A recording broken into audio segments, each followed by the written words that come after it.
Coucou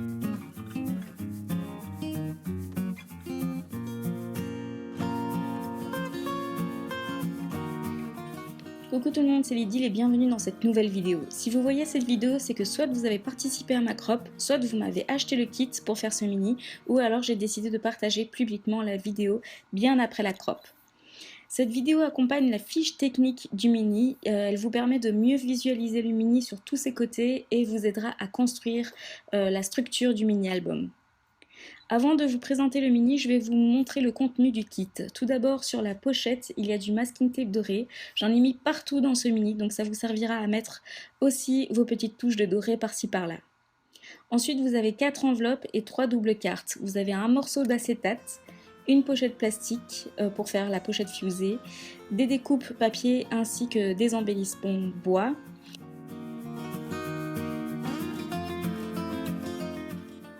un morceau de papier aquarelle, 2 feuilles papier bois, la fiche technique ainsi qu'un morceau de papier craft.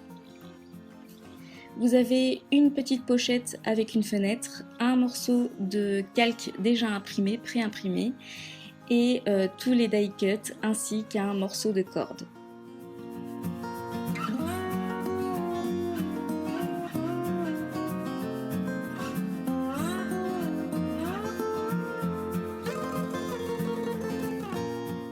Maintenant, je passe à la présentation de l'album.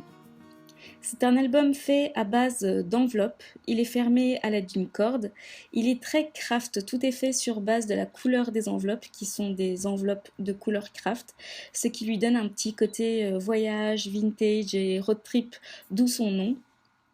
La couverture c'est la face A, quand vous ouvrez vous avez la face B et C. Entre les deux se trouve une feuille calque et sur la face B est collée une double carte. Sur la face C est collée une grande photo. Ensuite, dans la deuxième enveloppe est insérée à l'intérieur une demi-carte.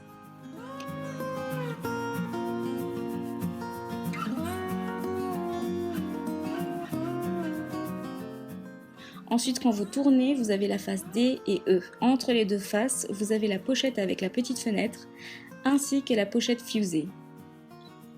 Dans la troisième enveloppe est insérée une double carte qui se referme sur la face E.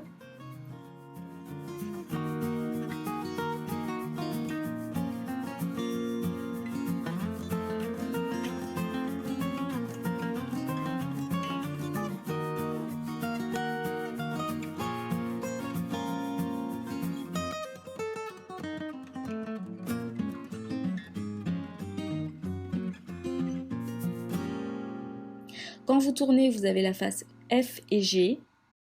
Et depuis la troisième enveloppe sort une feuille acétate tamponnée à la stazone et qui se fermera sur la face F.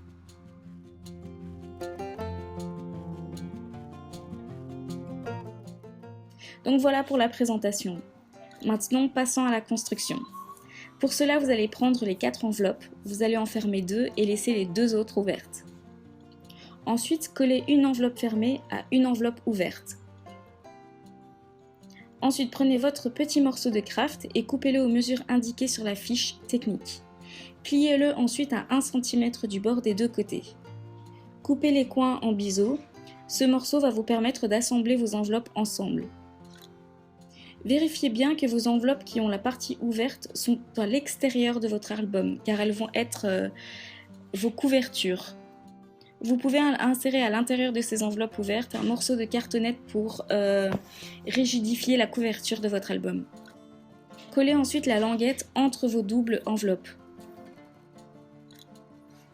Coupez si nécessaire si votre languette dépasse un peu.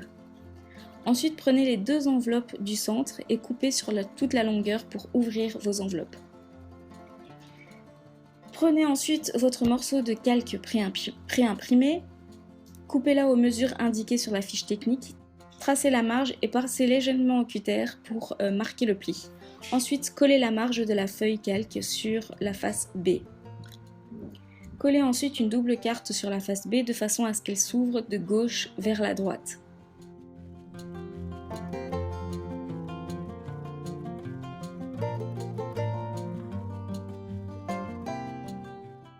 Coupez ensuite une double carte en deux, celle-ci sera insérée dans l'enveloppe numéro 2.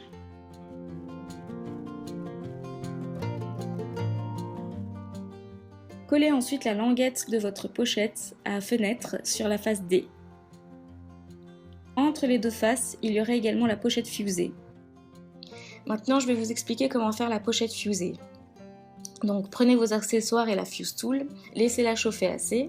J'ai fait une vidéo où je vous donne des conseils pour utiliser correctement la fuse tool, donc si vous voulez la voir, vous pouvez cliquer sur le petit i en haut à droite. Je vous donne plein d'astuces pour pouvoir l'utiliser correctement.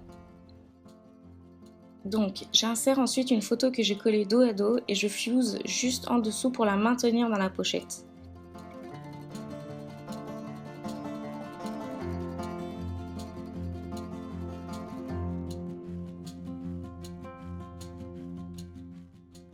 Je fuse ensuite 7 cm plus loin afin de créer un compartiment pour y glisser sequins et embellissements.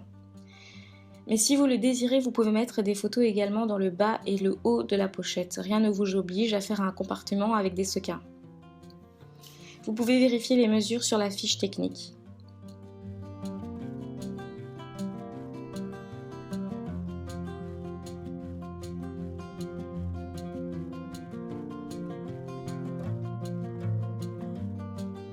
Et ensuite, je fuse tout autour pour fermer la pochette.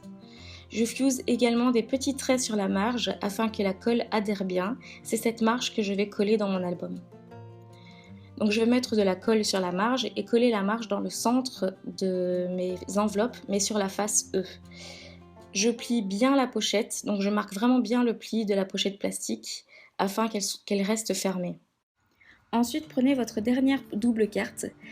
Celle-ci est prédécoupée par un dies Sagapo Scrap au motif un peu aztèque. Celui-ci va être glissé dans la troisième enveloppe. Pour l'arrière de cette carte, j'ai pré-aquarellé un morceau d'aquarelle que j'ai collé derrière et par-dessus j'ai collé une photo pour masquer. C'est comme ça qu'on peut voir des couleurs à travers les trous de la découpe. Ensuite, pour la suite, prenez votre feuille d'acétate et coupez-la aux mesures indiquées sur la fiche technique. Ensuite, tamponnez-la avec de la Stazone blanche et votre tampon préféré. Si vous n'avez pas de Stazone, vous pouvez aussi embosser, mais attention à ne pas faire brûler l'acétate. Pour plier la marge de l'acétate, surtout ne pas marquer le pli avec le cutter, mais avec un plioir, sinon vous risquez de casser l'acétate. Collez ensuite la marge à l'intérieur de la troisième enveloppe.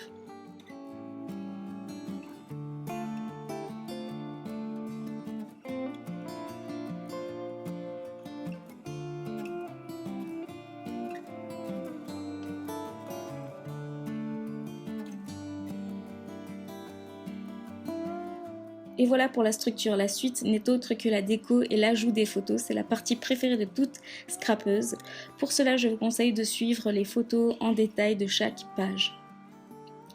Juste une dernière petite remarque pour la tranche de l'album. Quand vous allez coller le morceau de papier pour cacher votre tranche, ne mettez pas de la colle sur la tranche même, mais que sur l'avant de la couverture et l'arrière. Sinon, l'album risque de ne plus s'ouvrir ou se fermer correctement. Et avant de coller la marge, insérez la corde autour de l'album. Voilà, je vous souhaite donc un bon scrap. N'hésitez pas si vous avez des questions. Si vous n'avez pas vu cette vidéo, vous pouvez cliquer dessus. Vous pouvez également me suivre sur les différents réseaux sociaux. À très bientôt dans une prochaine vidéo.